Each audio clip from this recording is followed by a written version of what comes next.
Which former WWE superstars could return to the company now that Triple H is in charge of creative? Now, this could be people that were released from the company, superstars whose contracts had expired and let them run out, maybe some that were controversially fired. All be discussed and more in this video. Now, we've already had a couple of surprise returns already now that Triple H has been in creative control for just less than 2 weeks at this point. Dakota Kai being the first return at SummerSlam to be in the group control with Bayley and Io Sky. And of course, we had the shocking return of Karrion Kross and Scarlett last Friday night on SmackDown, attacking Drew McIntyre, inserting themselves straight into the main event picture and into that rivalry with Drew McIntyre and Roman Reigns. So who else could be coming back to WWE? Let's go in with a host of names that I'm going to speculate about, some which I think could be in the near future, maybe some in the long-term future. According to Fightful Select, Triple H is looking to bolster that roster, so more returns will be on the way, and it's exciting times to be a fan right now because with the surprises we've had already, each and every week feels must-see, and we never know who just might be coming back next. And a quick disclaimer just before we start, I'm not saying Triple H will sign every single superstar on this list, just a selection of superstars that I think that may be brought back to WWE. So without further ado, let's get straight into it, shall we? And let's start off by talking about Johnny Gargano, someone whose contract expired. He wasn't released from WWE, but he chose not to renew his contract at the time of the end of 2021. Of course, he's been a part of the NXT brand all this time, so if he was to return, would he go back to NXT? Would he go to a Raw or a SmackDown? That would be remain to be seen at this point. Johnny Gargano, though, in his time of absence, of course, has become a father. He's not signed with anywhere else, despite being speculated perhaps going to All Elite Wrestling. He did have a brief cameo appearance hyping up Alex Shelley on his upcoming championship match at Emergence, of course. That was just very recently, a couple of weeks ago on Impact TV, but we've not heard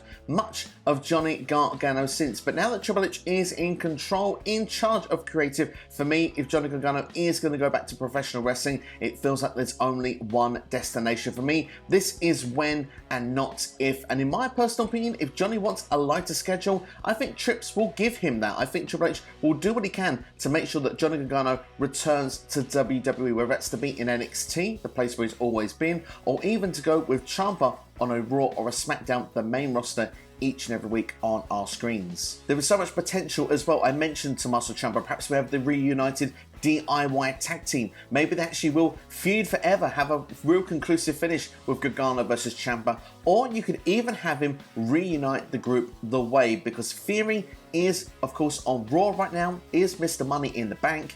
Theory was like a son to Johnny Gargano. If they want to go down that avenue again, they certainly could, and I think it would be a lot of fun. There's so much they can do. Raw this week, by the way, is in Ohio as well, which is where Johnny Gargano is from.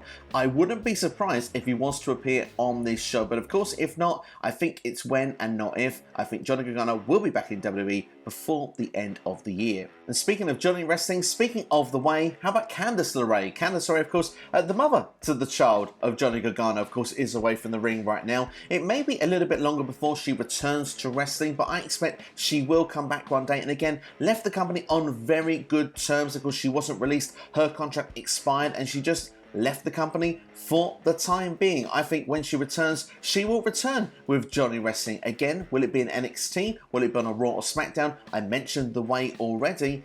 Indy Hartwell, of course, is in NXT. They could bring up and actually reunite the whole group together. Could be a lot of fun. And let's not be kidding ourselves here. We've seen families travel together on the road. Let's think about Beth and Seth with their child as well. The baby comes with them to wherever they go. So it's not completely out the question that Candace LaRue could return as well to WWE and be on a Raw or a SmackDown. Personally, for me, I think that these first two are when, not if, absolute shoo-ins, and I look forward to seeing them back in WWE when they do eventually return. Speaking of The Way, maybe an honorary member, and I mentioned Indy Hartwell, this would do her a favour. What if Dexter Lumis was to come back to WWE? Now, some may say a bit of a one-dimensional character, but Triple H always got the best out of Dexter Lumis, whether it was, a comedy segment as a babyface, whether it was doing the artwork. He managed to keep feuds quite creative for Dexter Lumis, and to actually present that to a different audience and have an actual character that's on our screens each and every week, certainly Dexter Lumis could find himself a place on the roster. So I wouldn't be surprised if Trips was to bring him back Dexter Lumis hasn't appeared anywhere else since leaving WWE, apart from NWA and indie shows to my knowledge, so again, this would be one that could tick a lot of the boxes. Next one would really make headlines if he was to come back to WWE. I'm talking about none other than the Fiend Bray Wyatt, because Bray Wyatt was released from WWE on the 31st of July last year. If he was to come back, let's be fair, he was one of the top guys in the company, a top merchandise seller. He's been linked with near enough each and every show since he's been released of making a debut in a different company, but it's not happened. He's even gone to film on some movie work, but now Wyndham has put out a tweet in the last 24 hours, which I think has caused a bit of a stir on the wrestling community, kind of got his name back in the headlines once again. And wrestling is not a love story, it's a fairy tale for misogynists, a comedy for people who criticise punchlines, a fantasy most can't understand, a spectacle no one can deny, lines are blurred, heroes are villains, budgets are cut, business is business. But it can also be a hand where dead men walk, where honour makes you elite, where demons run for office, and rock bottom is a reason to rejoice. Woo, it's an escape, a reason to point the blame at anyone but yourself for 2 to 3 hours, an excuse to be a kid again, and nothing matters except the moment we are in.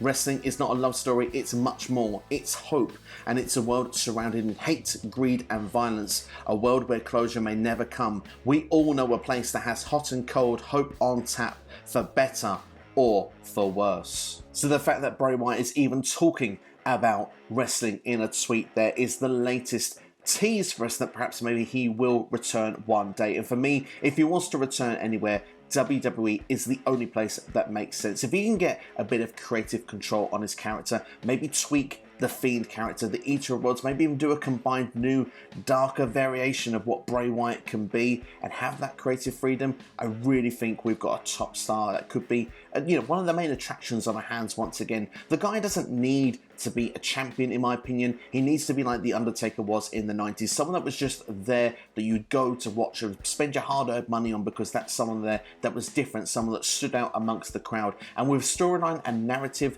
WWE is the best for that. If you go to AEW, it's more wrestling driven rather than story based driven. Yes, I suppose a Wyatt or a Wyndham would perhaps be a difference in that and perhaps could create a different narrative in a different company, but at the same time, I just feel for me, WWE would be the right fit. Impact would be great. They do have a lot of bonkers, great creative that goes on down there, but it's not a big enough audience, in my opinion, to actually get the financial backing to bring in a Bray Wyatt. So for me, WWE is the home for Bray Wyatt if he wants to ever return. And like I said, Triple H is the head of talent relations now, not just the head of creative. A lot of decisions can be made there. Would it be a big budget and a big call to bring him back in? Absolutely, but certainly it could be worth its weight in gold as well, when we could see the best of Bray Wyatt going forward if he was to return to WWE. Now, the next two I'm going to talk about are Sasha Banks and Naomi. Now, of course, there is slight controversy that goes around this because have they actually been released from WWE? I'm not so sure. Raj Shiri of WrestlingInc.com definitely reported that they were. Of course, they've still been on the WWE roster page, but of course, famously, Sasha Banks and Naomi did walk out of Monday Night Raw. They were given a lot of grief for it, even on air, on Raw and SmackDown. They've not been seen since, a lot of creative differences, but Vince McMahon is no longer in charge when they threw the tag team titles down on the desk, which haven't been used since John Laurinaitis was given those. He is no longer with the company either. We've got Triple H in charge, and of course he's not just a head of creative control, he's also now the head of talent relations, so it is his job to smooth things over with these talents. In my personal opinion, I think he will smooth it over with Sasha Banks and Naomi. There was already rumours in the rumour mill that they will be coming back, that terms have been agreed, not just to come back, but even with a new contract, and my sourcing for that will come from Mr. Tom Colohue. And of course, when it comes to that, I think Sasha Banks and Naomi would be a great fit for WWE once again, because let's be fair, we have missed them, haven't we? They're two fantastic talents, and now the Women's Tag Team Championships, they are coming back. In fact, a tournament will be there to crown new champions. Will these two ladies be in that tournament, or will they come back to confront the winners of that tournament? Either way, it feels a very exciting time. And for me, Sasha Banks obviously has main evented at WrestleMania. Both have been multi-times women's champions in WWE. They were the last WWE Women's Tag Team Champions, and I think could put that division seriously on the map with new creative direction in WWE. So for me, I'd be much in favour of this. And again, it will be one of those when, not ifs. I'm very confident we'll see Sasha Banks and Naomi back in the WWE ring very, very soon. Next, let's talk about someone who's currently in Impact Wrestling, Mia Yim, but of course, she's not under contract there for very long. She signed a 6-month deal when she came into the company. I believe she debuted at Under Siege earlier this year. Her contract goes through to Bound for Glory, which is in October. So from around November time, Mia Yim could be back on the market, and Triple H always well protected Mia Yim when she was in NXT in WWE, because Mia Yim, well, she was in the Mae Young Classic, wasn't she? And she had some good high-profile takeover matches for the likes of against Shayna Baszler and much, much more. So Mia Yim for me could be someone that could come back into WWE. I wouldn't be surprised. Yes, she had a go on Raw or SmackDown, but she was reckoning, and let's be fair, wasn't protected in the slightest. So I think under Triple H, it could be a very different story. I think she could definitely find a place on a Raw or SmackDown if she was to come back. And of course, like I said, the contract is only 6 months, so we wouldn't have to wait to find out if Mia Yim wants to go to a different destination, if she wants to choose to leave Impact Wrestling at the end of her contract. A couple more names then before I go to the really unrealistic ones at this point. First, I want to talk about Billie Kay, because Billie Kay, you got to be joking me, one of the Iconics, of course, now probably won't be able to return with Peyton Royce. Of course, a big congratulations to Cassie Lee and Sean Spears on the news that they're going to be having a baby in the near future, so happy for them. But Billie Kay, I mean, she's just fantastic. Great comedic timing on the mic. She had the resume as well when she was part of WWE before. Was released, of course, after WrestleMania in 2021. But for me, I think she can add a lot of comedic value. She'd be great for interview segments. She could be great for just anything that involves talking in WWE. Not the strongest wrestler in the world, but certainly, she can put performance when needed as well. Billie Kay was always so darn entertaining. I enjoyed her run solo on SmackDown towards the end of her WWE run, so I'd like to see her make a comeback, and I think Triple H would see value and would find a great creative place to bring her back in. As for Tyler Breeze as well, I always felt like a Triple H favourite back in the early NXT days, was always well protected as well with that gimmick, and let's be fair, who would have wanted a selfie off with Tyler Breeze and Theory in WWE? But serious note, I mean, Tyler Breeze, he is already back under a WWE themed banner, of course with Battle of the Brands, the Up Up Down Down channel with Xavier Woods. Perhaps maybe you can join Xavier Woods on WWE TV, but Tyler Breeze as well could work pretty well as a wrestling coach as well. He's got his own wrestling school already, so yeah, Tyler Breeze for me could be someone that could be handy to bring back to WWE. Perhaps not as a top talent, perhaps even as an enhancement talent, but certainly Tyler Breeze for me was always seemed like a Triple H guy, so I wouldn't be surprised to see him make a return. Last but not least, let's talk about some of the perhaps more unrealistic ones at this point, but certainly would like to see them come back in. Bronson Reed was a massive favourite under Triple H in NXT and was getting so much momentum with his Tsunami, was North American champion, felt like he was destined for big, big things, but of course he was released from the company, and of course not long after that he's gone on to be Jonah in Impact Wrestling and New Japan also, but I do feel like the name has just dipped a little bit. I don't feel the same hype of when I hear about Jonah at the moment, but certainly for me, if he wants to come back in, I think he could get that hype surrounding him with him once again via Triple H. I think Triple H would find a worthy place for him on a Raw and SmackDown, something that would show worth going forward as well, and show that it was a big mistake for WWE to release him in the first place. Now, the last people I'm going to talk about are all AEW talents under contract, so it's definitely not going to happen anytime soon. We are looking more longer term when it comes to these ones. But first and foremost, Andrade El Idolo. Let's be fair, I don't think it's worked out so well for him in AEW. He's now got his teammate with Rouge in the house, and I think this could be the most successful Andrade we might see to this point in AEW. But for me, I don't think it's worked out, and I do feel that if he was to come back to WWE, if you look at his run in NXT, his team with Zelina Vega, the fact he was a former NXT champion, he had that classic with Johnny Gargano, of course, in Philadelphia. So for me, I just feel that Andrade would be well protected in WWE, would be a big deal. Let's not forget as well, his wife, Charlotte Flair, is in WWE as well. So I can see him making a comeback at some point, as could Keith Lee. Let's be fair, he's one half of the tag team champions over there right now with Swerve Strickland, who I think will be another Triple H comeback if Triple H could make it happen. But Keith Lee was a top guy in NXT. If he was the NXT champion and North American champion at the same time. It was the big success story when NXT went to 2 hours, and it felt like it was going to be a big deal when he moved over to Monday Night Raw, pinning Randy Orton within about a week or two of turning up, of course, and he did that also on the Payback pay-per-view as well. Premium live event though for you in today's era, but at the same time, I just feel if he became available, I think Triple H would bring him back, and I think Keith Lee would feel like he was in safe hands with Trips. And to be fair,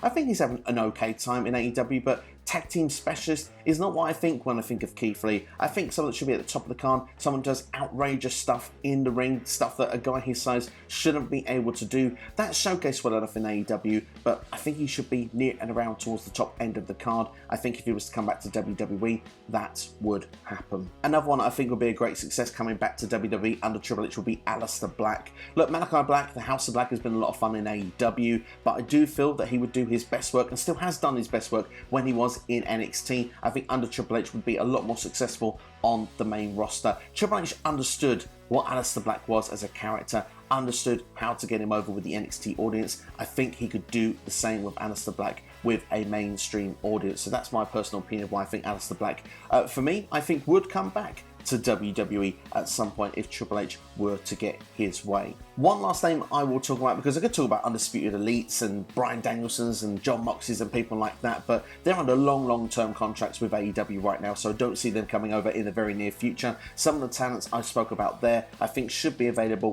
by 2024 at least. Tony Khan explained some will be even further down the line, but what I'm going to talk about is Miro, aka Rusev Day. Rusev was on a good role in All Elite Wrestling. I enjoyed his gladiator-like role. His role was TNT champion, but to be fair, since he's had the long layoff injury and since coming back, there's not the same hype around Miro. They're not really booking him to his strengths. He's barely on TV, and I just feel a little bit like, what's going on? Why is Miro not being showcased the way that we were starting to see him showcased over in All Elite Wrestling? It would be a fair point and argument for people to say at this point his booking was actually better in WWE than it has been in AEW. Let's not forget the Tank at WrestleMania 31, the undefeated streak for nearly a year with rivalries with John Cena. Rusev Day, of course, going on back in the day as well. For me, I think if Rusev was to come back now, as Rusev as we see on All Elite Wrestling, and actually present that guy coming into WWE as this gladiator monster that is Rusev, can have the Rusev Day stuff going on, have the great sort of promos backstage with being a redeemer with the gods and with his wife and stuff like that. I think it could get over really well, and I think that Triple H could make Rusev a top guy, so he's the last name I'm going to mention in this video. Well, that's what I think. Let me know what you think in the comments below. Which superstars will Triple H bring back to WWE now he's in creative control? There's been so many releases, firings over the last 2 years. Unfortunately, we're into the couple of hundred, so I mean, there's so many potentials and possibilities out there. If Triple H would see that potential, I'm sure there's a case and argument that many of them could be brought back. And of course, I've not mentioned the likes of Samoa Joe, Undisputed Era, people like that, mainly due to the fact they're under long-term contract to AEW, but certainly could be something in the future that you could see happening. But let me know what names you think anyway. Let me know if you agree with me, disagree with my picks as well. I look forward to interacting with you in the comments section. If you've enjoyed this video, then please do give it a like, a share, and subscribe. Thanks for watching as always. If you're watching SCW here on YouTube and want to check out some of the videos on the side of your screen right now. Most importantly, have a great day. Thank you for watching. Thank you for taking time out of your day to come and support this channel. It really does mean a lot. And I'll see you very soon for the next one. Take care. Turn your notifications on. When SCW will be back next. Have a great day, and I'll see you next time.